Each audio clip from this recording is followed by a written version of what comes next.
Good morning, everybody. I am hopefully coming in. It's been a little challenging getting logged in this morning, so I'm running significantly behind. Let's get to the link posted. Everybody will be probably figuring, well, he's not coming today. He is coming today. He just is behind. So let's see. Jink, open. Websites have been we had to update all of our websites and to the new WordPress, and yesterday it was running crazy. Today is running fast but crazy, so let me make sure the link is working properly. We'll wait a couple minutes to get those people who are still gonna make it into class today, and sure, that'll work. Okay, that's such a terrible thing. I gotta figure that out next. Excellent condition. Let's see, settings. All right, so we'll give everybody just a minute to log in. I'll go put this on Twitter real quick. https:// and the website is denverguitarorchestra.com. Clink and tweet. All right, so that's tweeted. And I'm running, I just realized, didn't shave. I'll have to shave after class here. Anybody wanders in and lets me know what how the sound is, I'd appreciate that. I can never tell from this end if the sound level is fine. I think I have everything. We haven't changed any settings for a while, so I think that it should be fine. And then, let's see, what else do we have going on? There's Twitter. Here's, let's see. Oh, goodness. Oh, fascinating. Okay. All right. So today we are playing, we are going to do Farmer in the Dell, third time this week. We do it 5 times in a row, and then we move on to the next level 1 song.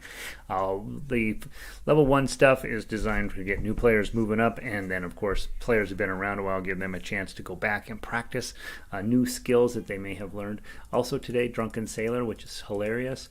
Our good song of the day, Andante in G. It's world-class type of tune. And then Segovia's key of C scales. We'll be doing that a lot. Good morning, Evelyn. Sorry I'm so late. You know how it works. You may be just you and I today, which is fine. Which is the way to go. If you can just hang out with Evelyn. Evelyn is an amazing world traveler, brilliant person, genuinely great human being, and so we're delighted that she's here to work with us today. And we always get a few other people who are sort of peeking in, don't necessarily log in, which is fine.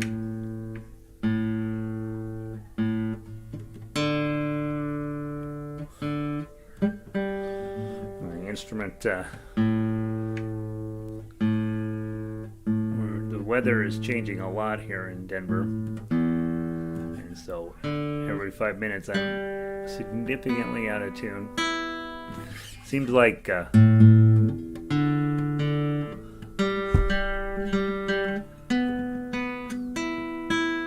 each day, if the metal strings are out, the plastic strings are in, and if the plastic strings are out, the opposite. So let's play Farmer in the Dell. Today is day 3 of this, so if you missed the previous 2 discussions about it, then probably want to do that. And we're just going to play through. We got to spend a little bit of time on the Andante in G today, so we'll work on that here in just a little bit. That'll take most of our time. So let's play Farmer in the Dell. I'd like to play it 3 times through. First time through, I'd like to play the melody. And if you are working on duet skills, you would play the chords at that point. And then I will play the chords and sing, and you will switch to the melody then. So do the opposite of what I'm doing. And then the third time through, we will play Tough Acts. Okay? So from the top, I'm going to play melody first. It'd be a great chance for you to get your strumming or your plucking or your chords in some manner. Here we go. 1, 2.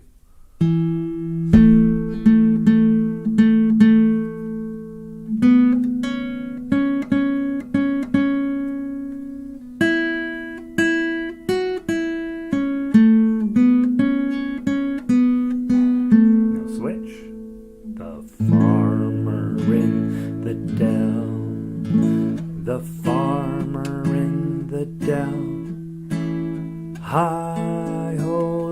dairy-o, the farmer in the dell. Let's go do the tough you. All right, let's just start from fresh. 1, 2.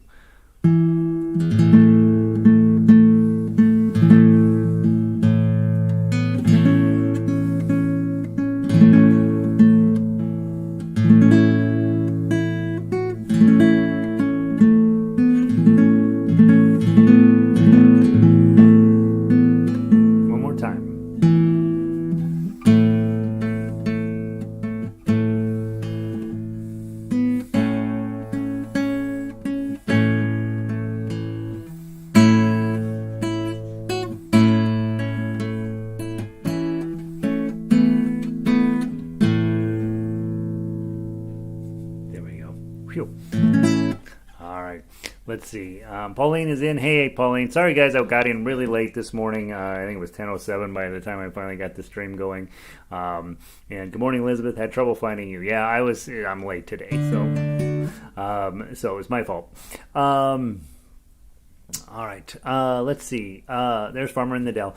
At this point in the week, usually if you were in book 1, you're thinking, all right, can I play the melody? Can I play the chords? Is it starting to sound like Farmer in the Dell? That's the big stuff. And the nice thing is we had last week in the key of A also. So really you've spent 5, 6, 7 or 8 days now focused in on just really getting your A chord to be not a part of what you have to think about. It just happens. And we're still working on right hand techniques and reading tablature at level 1. Book 2 and book 3, people, you're really thinking about really using multiple attack strategies on your right hand. That's what will separate you from the sea, the unwashed masses of guitar players, is what you're doing with your right hand. What's going on in your left hand is a fairly standard and typical set of tools that we'll end up using. There are obviously some that are a little more advanced than others, but for the most part, you're going to be holding the chord or holding the note.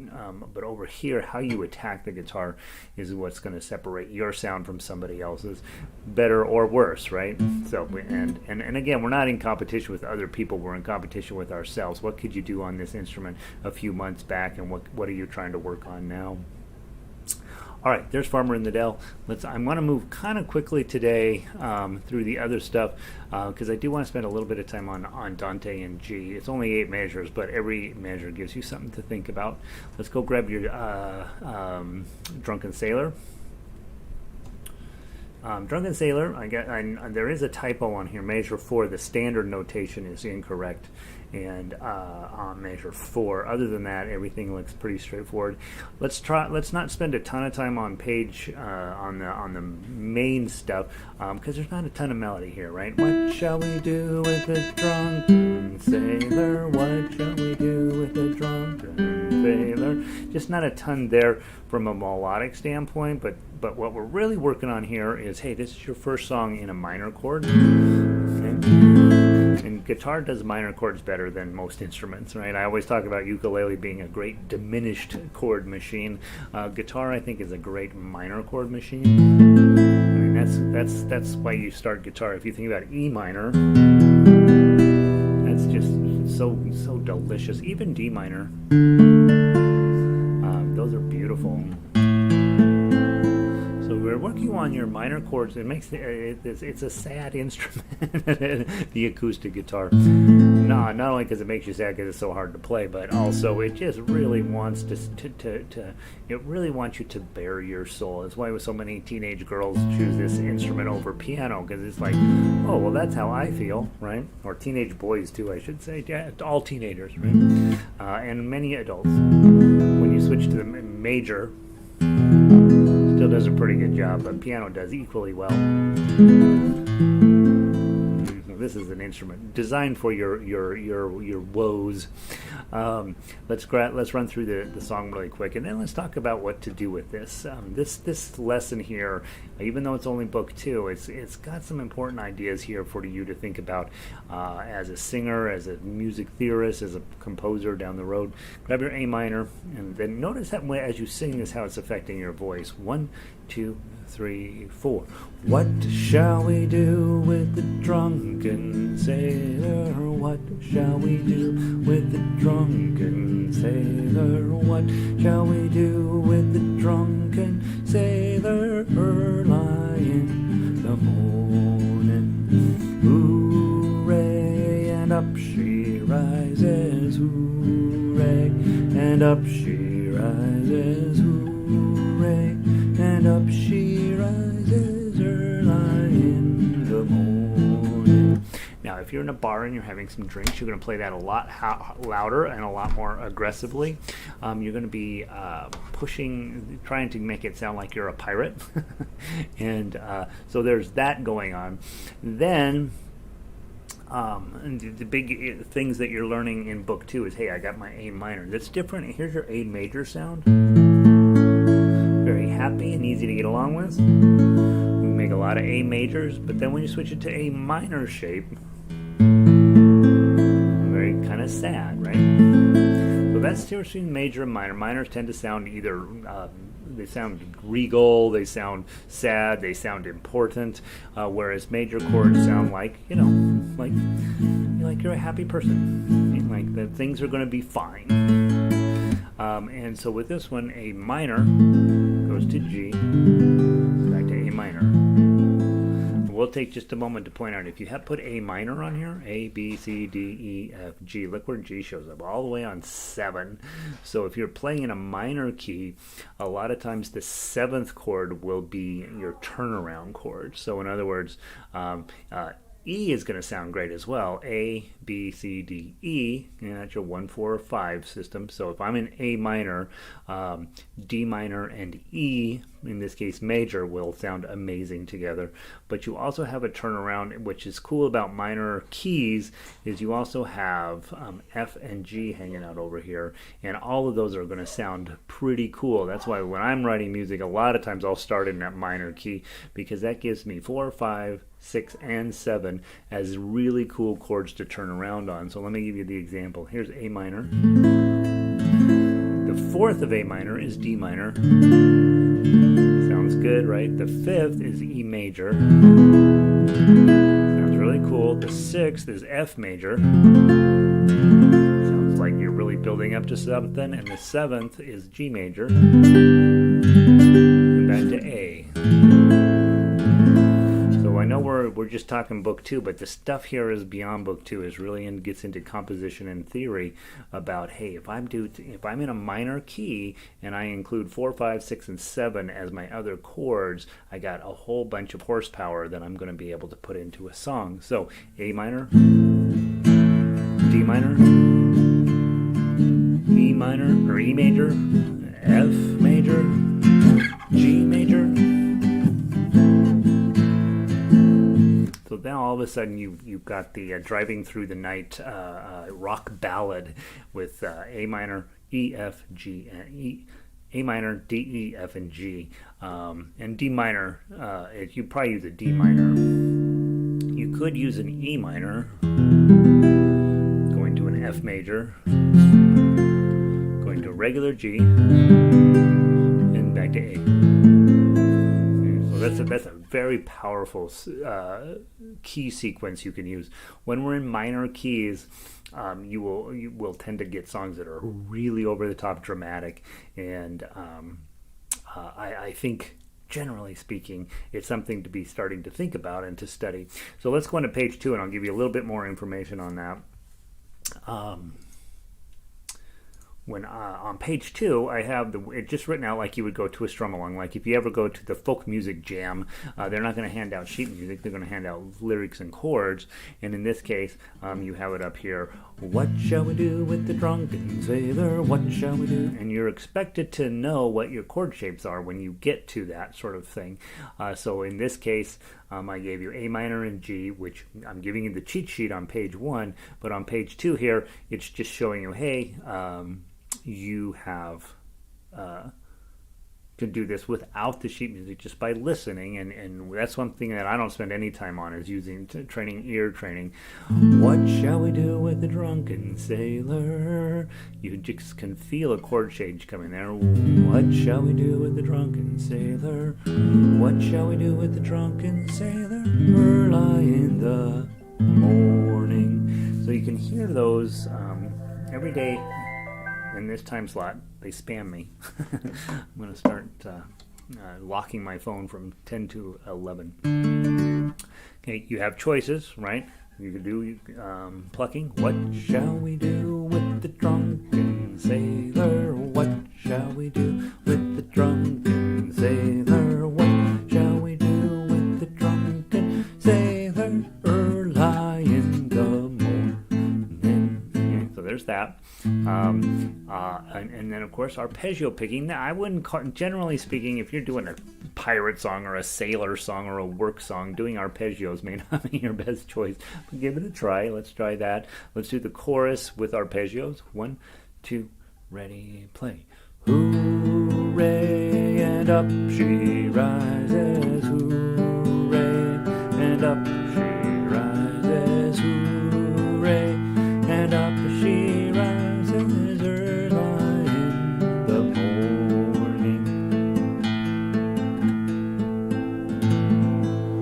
So, yeah, it might work. It depends on how you attack it, I suppose. Depends on how high you have your amplifier turned up. Probably an aggressive song like this, you're taking a more aggressive attack pattern on your right hand, maybe even moving it way down. Right? Or because if you go way up high, it's a little hollow, whereas this is a little more aggressive. So try messing around with all of that to get your minor feeling or your pirate feeling into it. I did give you 18 total verses, 19 counting the one that starts with, and so it gives you a chance to go through. I did spend a lot of time on the internet. There's thousands of different versions and variations of this. I tried to pick lines that sang smoothly. Shave his belly with a rusty razor, put him in bed with the captain's daughter, chuck him in the longboat until he's sober, keep him there and make him baler. Pull out the plug and wet him over. So that's I gave you tons and tons of verses for that. If you end up getting some people together and you want to have a silly time, a glass of wine will help. And then knew that. Now, more importantly, okay. So it's the song, blah, blah, blah. What we're really talking about on this is music theory in minor chords. And so down underneath there, I give you a different way to play it. So I give you D minor, other chord pairs to try. D minor, going to C, and back to D minor. And for some time, and now again, if I put D minor here, D minor, D, E, F, G minor, and D, G, D, and then you also have E and F are going to be other chords that work with D minor. So just as an example, let me show you D minor. That's your main chord. If I go here, D, E, F, I go to G minor here. Okay, sounds kind of cool. Okay, I just do a ukulele G minor. 3 fingers over the third fret, first 3 strings. Okay. G, D, E, F, G. Now we go to A as your main chord or your turnaround chord. Okay, and back to D minor. So D minor, A, G minor, A. For this song, however, we're gonna skip B and use C. So, what shall we do with the drunken sailor? Drop to C. What shall we do with the drunken sailor? What shall we do with the drunken sailor? Early in the morning. So for me, I got to sing that higher than the previous chord pairing, A minor and G. It feels like my voices happen to go up higher, D minor to C. Now, one of the things that happens is that when you change keys, sometimes your voice will go up and sometimes it will go down depending on the song, and you you would end up experimenting with that. Could I drop my voice an octave? What shall we do with the drunken sailor? What shall we do? And that feels too low. So those are not ideal chord pairs for my voice on this instrument for this song. But it will not be a one-to-one relationship. Sometimes when you switch to a different key that didn't work, let's say that doesn't work for you on Drunken Sailor, it doesn't mean it's not going to work for you on any of the other songs, because it's going to depend a lot on where the notes lay in the actual clef that you're singing. Other chord pair down there at the bottom, E minor, is paired with D. Okay, and again, quick brief music theory, E, F, G, A, B, C, D, right? Makes sense. It's number 7. You're going to have a minor first main key and a major second key. What shall we do with the drunken sailor? Go to D chord. What shall we do with the drunken sailor? What shall we do with the drunken sailor? Early in the morning. So, that actually I could probably get away with singing with my limited vocal skills. So you get multiple different pairings here that you can kind of mess around with, find out which one works best for your voice, and then play those rather than what is on the paper. Unless you're with other people. If you're playing with other people, everybody has to agree to play the chords. And I don't think I've ever been in a situation where we all got together, whatever chords were written on the paper, that we changed those. We just went with what was written on the paper. And so as people are planning strum-alongs and get together and folk music jams and stuff, they have to think about, all right, who's the leader of the group? What chords are going to be best for them to sing in? And then that's what ends up on the paper, and that's what everybody else ends up playing. And it's why, as folk musicians, learning your chords is pretty important, because if you do go to a thing where you get together, guitarists typically end up having to be the strumming person, and it's why we don't necessarily spend a lot of time on it, because I don't really anticipate most of you going to those types of things. But if you did, you'd want to know if you any way possible to get the sheet music in advance so you can sit down and write out what your chord shapes are is super helpful. Otherwise you have to memorize all chords, and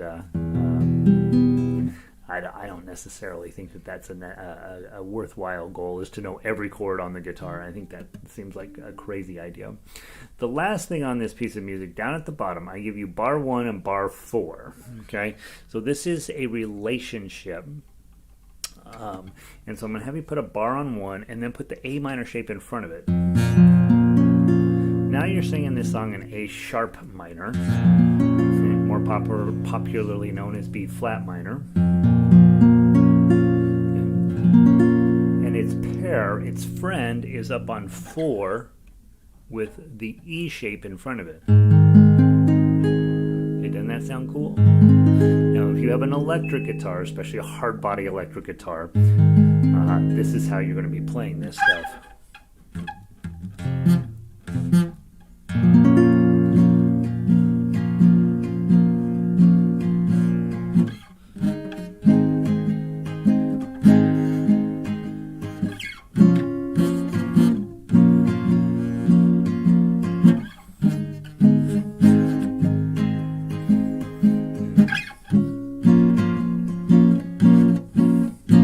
So that's pretty hard stuff to do. You do have to take your eyes off the paper. You have to feel those chord changes coming, and you're going to be working as those chords, as those bar chords. You'll get better at it, right? I still have plenty of work to do on this to get my fingers right. And I think that overall, old account, Warren, that's funny. Old account, oops. Log back out, log back in. Hey, Warren, good to see him. Now, Warren is a blues guitarist, right? And they get real comfortable with whatever this shape is, going to this shape, and then back to the other shape. And that's a fun thing to practice with your bar chords. You know, we're always working on trying to get our bar chords a little bit better. And so in this particular song, let's do it just with the bar chords, see how we do. You're playing it in B flat minor or A sharp minor. Okay. And then you're going to a G sharp major here, better known, also known as the A flat major sometimes, and then back. Let's just do the chorus so you're not going to ruin your hands shape. 1, 2, 3, 4. Hooray, and up she rises. Hooray, up she rises. Whoops, I'm on the wrong foot. I was like, well, that sounds terrible. Let's start again. I was on the 3rd fret instead of the 4th. 1, 2, ready, play. Hooray, and up she rises. Hooray, and up she rises. Hooray, and up she rises early in the morning. Okay, so lots and lots of cool ideas going on there. Now, give me one last cool thing to think about. If I have this shape, we talked about 1, 4, 5, 6, and 7 as being useful tools in a particular key. If I'm a guitar player and I don't know, Taylor Swift, and I'm ready to write a song, I already know this information, and I'm going to use that to think through the song, at least initially. If I know I'm going to write a sad song, I'm going to use this A minor shape on 1. Who cares what it's called? Okay? I know that goes with the 4th minor. Okay, so I'm on A, B, C, D, D minor. Okay, so now I have to think about how far away that is fret-wise. Okay, so if I'm on minor here, I go up 2 to I go up to the 3rd fret to get to the next minor. Go up 2 more to the next minor. So I'm on, let's call it A minor, B minor. Go up 1 to the C, and then one more to the D. So I'm really on 6. So 1, da-dum, ba-dum, 6. And go up to 7, or 8, and back. So 1, 6, 8. 1, 1, 1, 1, 6, 6, 6, 6, 8. So there's part of the song. That's the 1, 4, 5 pattern. Now I can change out my 5, which is on 7 up here with the minor shape. I can change it out at 4 to the major shape. So if I go D minor, A minor here on 1, slide it up to 6, come back to 4, put the major shape on, back to my minor shape. Okay. So there's another variation on that. The other cool thing to do is then combine it with 6 and 7. So if I go, there's my A minor shape on 1, go up to 6, same shape, okay, come back to 4, put the major shape on, okay, move it up 1, move it up 2, major shape on 7, and then it'll go all the way back to minor shape on 1. And I think I got that right. But you'll mess around with whatever frets to put it on until it sounds good to you and it matches with your song. So a little bit more music theory than I would typically do, but most of you guys that are here today are longtime students. And so to begin to think about this shape goes with this shape plus some other shapes, right?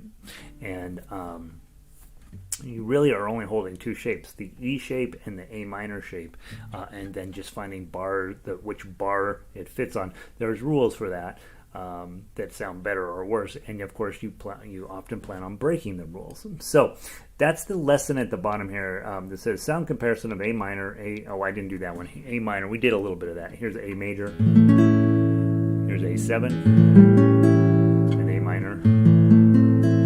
All of those are useful tools, and in the long run you'll end up needing to know all your majors, minors, and sevenths in all of your guitar keys. C, G, D, A, and E. You'll end up learning all of those majors and minors in those 5 keys. We talked about fancy G's several times. Additional lyrics, we talked about how to handle a page when you go with the strum along. And then that chord progression theory of 1, 4, 5, 5/7, 6, and 7 is what we talked about mostly today. And normally, if I'm in a book 2 class, I don't cover any of that. But you guys are legit. You guys have been around, so it's worth for you starting to get a little exposure to that, and to be thinking about more than just playing what's on the paper, but playing what's in your head. Right? Here is where I begin to write, and I'm gonna change how the song really goes, and then I'm gonna finish up with E7. Oh, what about adding an F or a G7?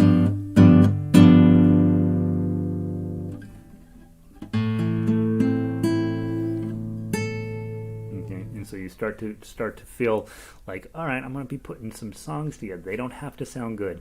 Yeah, they do not. I've written hundreds, probably thousands of songs. 6 of them were good. Okay, 6. So the way you get to those 6, though, is by writing the other 1,000. Okay, so that's composing and just knowing the tools that you have in place.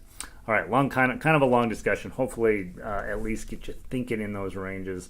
And there's plenty more to know on that. All right, now I do want to spend significant amount of time, probably the rest of the amount of time on Andante and G. So if you'll go grab that one, it must have been originally a Book 4 song. Let's go find Andante and G. Dink, dink, dink. There's E. Did I have that one? Did I really have that? Was it beyond Book 4 at the beginning? And there you are. Okay, it was originally a Book 4 song. Let's talk about the big differences of what we just talked about versus this. When you get to classical music, people don't spend as much time talking about chords because the chords get super weird in classical music, so there's a little less discussion. That doesn't mean they're not there. They're definitely there underneath the music, and you can use them to your advantage. But it's not like in folk music where the chords are everything. And so with chord, you get your chord on, find out what neighborhood you're going to be working on, and then toss your melody in over the top of that.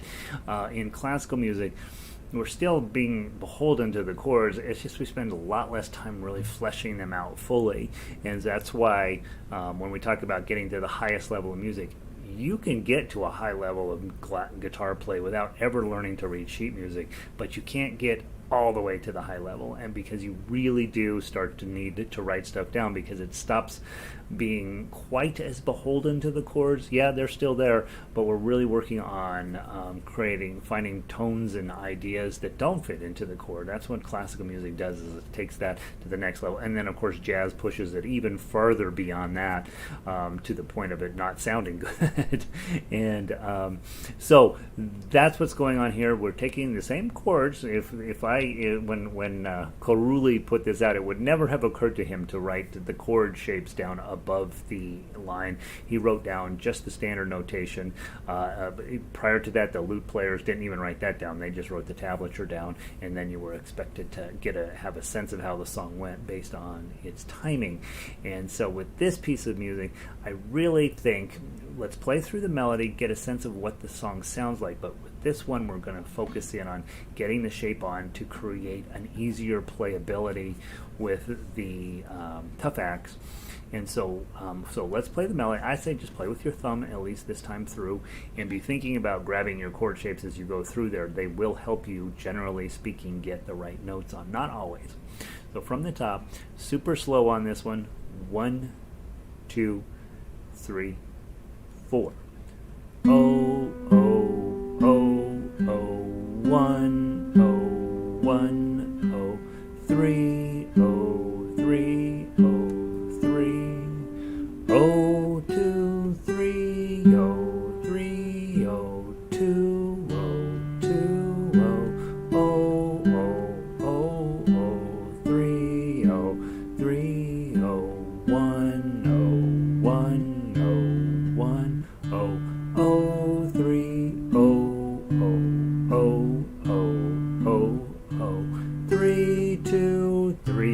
oh, 2, 3, oh, 1, 3, oh, oh, 1, 2, 3, 2, 3, 2. Okay, now I'm going to stop us there. That's a whole lot of music. The other thing you notice when we got to measure 4, all of a sudden your thumb is having to go crazy all over the strings. You're going to miss strings when you play that way. And so that's why that's not ideal to play that way. If you, Carulli would have taught us to do it in a claw shape and just play those notes, and then our hand would go from here, up to here, and so on. We actually have a note on the 6th string, so you would be working in this claw shape to get all of your notes in. I'm going to move back just a little bit to get in the screen a little better. So that's what's going on there, is why you probably don't want to always play with your thumb. And so let's go through, grab your claw shape. Let's try, for the most part, to use our thumb on strings 4, 5, and 6, and use these 3 fingers on strings 1, 2, and 3. I think you'll find a little less likely to miss the strings. So let's try that. 1, 2, 3, 4. Oh, oh, oh, oh, 1, oh. 1, oh, 3, oh, 3, oh, 3, oh, 2, 3, oh, 3, oh, 2, oh, 2, oh, oh, oh, oh, oh, 3, 3, oh, oh, 1, oh, 1, oh, 1, oh, oh, 3, oh, oh, oh, oh, oh, 3, 2, 3, 3, oh, 2, 3, 3, oh, 1, 3, oh, oh, 1, 2, 3, 2, 3, 2. Okay, so you can see where the challenge is going to be. First part of the song, not too hard. Second measure in the song, a little bit harder, not too bad. Third measure in the song, starting to get a little challenging. Fourth measure of the song, all of a sudden all heck is breaking loose, because you've got to get some of your this descending bass line there at the beginning of measure 4.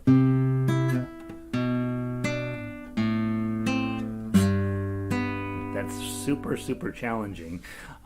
When the rest of the song you've been sort of like, oh, I can do this, and you're like, oh, that's going to get pretty challenging. So this is where I talk about smart practice skills. It doesn't do you a ton of good to practice the easy stuff. It really does you a lot of good to practice the stuff that's going to eat your lunch. And for me, measure 4, getting my ring finger up there, and then getting a pinky on that high 3. Getting my ring finger getting my index finger on the 1, and then my ring finger on the low 3. And I can pluck, just use my middle finger all through that. And then getting your 2 on. So that's the measure I'm going to work on. I'm just going to work on that until I can play the song. Before you go move on to tough acts, you should take a look at page 2. Okay, and what I'd recommend here, go ahead and grab your D7. You'll see how much it helps. Okay, let's just play the melody line in measures 5. And again, keeping with your claw position on your right hand. Ready? Play. 2, 1, oh, 1, 2, 1, 3, oh, 3, oh, oh, oh, 3, oh, 1, 2, 1.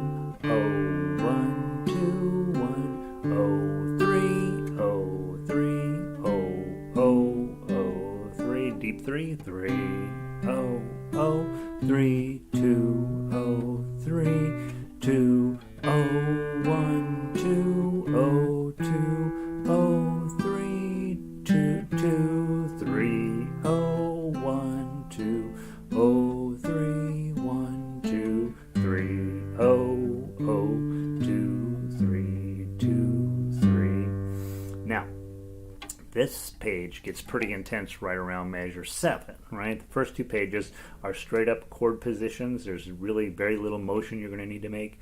The G chord moves around a tiny bit, but really you're holding that D7 and a G chord in measures 5 and 6. When we get to 7 and that C chord shows up and the D, you have 4 chords in the space of technically 4 beats. We're treating it as 8 beats. you are going to be moving a lot of stuff around over here, and so having some good right hand discipline to make sure you're on the right strings is going to be helpful. And again, I would be practicing measures 7 and 8 to really make sure my finger choices on my left hand are going to make sense. And you'll see in that section there, I wrote down all of my finger choices at the time, and I gave those to you. I'm not positive those were the best finger choices long term, but for me they made a lot of sense to grab my 3 with the 4. My 2 with the 1, and then I'm going to use my pinky on that 3, and then that leaves my index finger to go grab the 1, and then my ring finger on 3, which leaves my 2 open to get the other 2.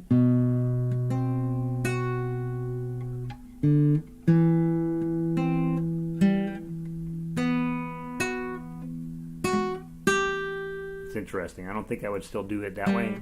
So I had to write, when I was learning it the first time, write down my fingering, and I left those on there for you guys to investigate. It may not necessarily work for the best for you. That's why I usually don't like putting fingerings on sheet music, because there are some generally accepted practices, but your hand shape, your level of development will affect that, and the fingering you use the first year of studying this song may be different than the second year of studying the song. But I did give you mine just to see how they are. I'd go back through these days and take a look at that and be like, I don't know if those make sense anymore or not. But they do change. They do change over time. And when you buy a book of classical music, a lot of times they'll write the fingering in there. You should take those as advice, not as a rule. Usually their advice is pretty good, but not necessarily all of the time.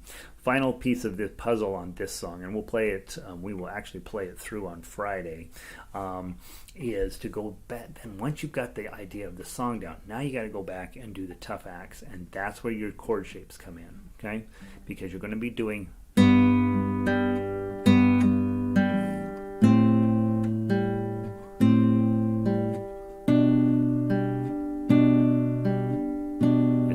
when you put in those bass notes.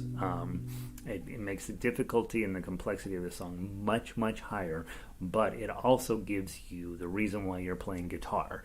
And you get only 8 measures. You do the first 4 measures, you play that twice, and then you play the second 4 measures twice. That's very typical of classical guitar from the 19th century, in that you will do first section twice, second section twice, okay, and then sometimes they'd have you go back and play the first section again, but not always. And so you should sort of that etude kind of approach to music. You'll see that come up a lot in different tunes.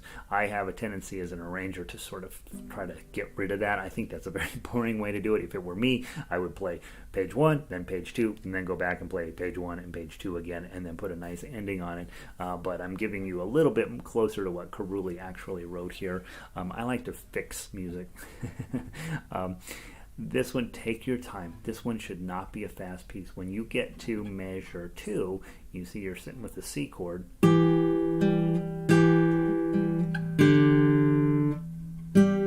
Whoops. And then you got to go to the G chord, right? Because that doesn't make any sense. But your melody note's now at 2. Back to your C chord with the open note in front. Your G chord, and then now it's a normal hold.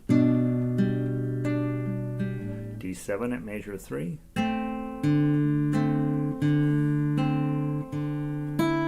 then you got those zeros. Those trick you because they're setting you up for something bad coming up.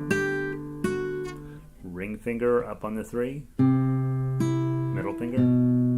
Pinky on 3. Open. Index on 1. Ring finger on 3. And you got your zeros. Little run there. D chord. Okay, and so using the chord shapes is going to make your work a lot easier on tough acts. Carulli would not have posted those chords. He wouldn't have put those on the top. He'd be expected for you to figure it out, I think. But I think, you know what, maybe you figure it out, maybe you don't. Maybe you don't have to do the full chord shape, but it's definitely going to give you good, solid advice of how to approach this song. So, beautiful piece of music. If you don't know it, go to the website and listen to it a few times. It's really... Every classical guitar player who studied this as a subject will know this tune, and it gives you a chance to have something with only 8 measures that sounds really stupid amazing, and probably a little bit better than Carulli would have written it, because I do think I spent a little bit of time kind of pumping up the bass notes a little bit to give you a more complete sound. And so start by going through, you already know the chords at level 3, don't worry about that. But what I do think is you want to start with that melody, get the melody going smooth, and then go back in and rethink the song using the tough axe. It is a different approach to the song, and holding the chords in most of the situations on this is going to make your work a little bit easier. You're going to spend probably a lot more time than you think you need to on measure 4, 7, and 8. Those measures are tough. And so be patient with yourself. Let yourself spend some time on those. Don't spend time on stuff you don't need to spend time on. Spend time on the hard stuff. And then you come into class. Okay, on Friday we'll play that for sure. Let me give you a just brief overview of tomorrow. Tomorrow, we didn't get to Segovia patterns today. Tomorrow we have Farmer in the Dell, Go Tell Aunt Rhody, Beautiful Dreamer, and then we will for sure do the Segovia patterns. If we have enough time, we will get into...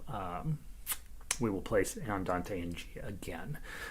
And then remember, Thursday night we have Beatles. I'm going to try to get 2 more Beatles tunes to you this week. Make sure you're on the email list. If you're not, if you've gotten an email from me, you're on the email list, so I would not worry about it. I know, I think Evelyn's having a hard time with hers going into just vanishing in the fog.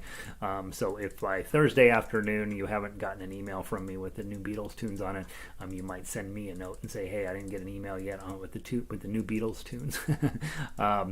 And been getting positive feedback on Norwegian Wood. People were really enjoying playing that, so hopefully you're enjoying that.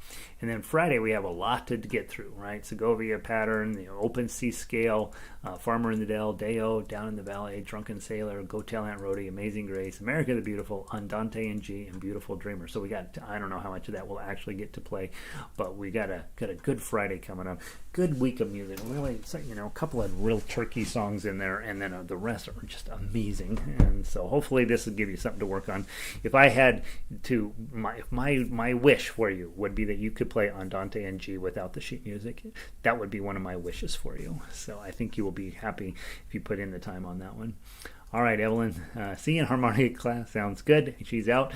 Nancy, you're welcome. Good to see you, Nancy. Warren, thanks for being here. Elizabeth and Pauline, good to see you guys. And I'll see some of you later on today. And we'll move forward from there.